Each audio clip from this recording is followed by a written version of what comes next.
magsalita ka. Parang kami pa may utang na loob, Kap. Ang kapal din naman ng mukha mo. Hindi aksidente yan nangyari. Krimen yun! At ikaw ang kriminal! Kaya dapat ka magbayad! Beba! Mama! Subukan nyo!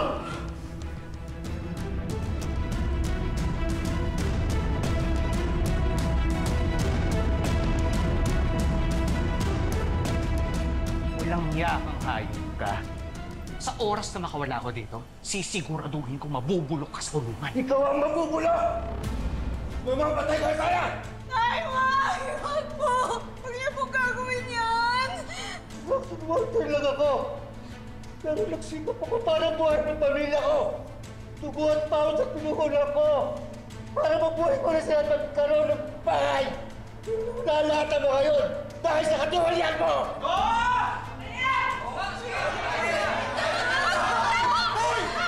Rico! Naiintindihan ka po namin. Iisa lang po ang pinaglalaban natin. Pero hindi po ito ang sagot. Madami pa pong legal na paraan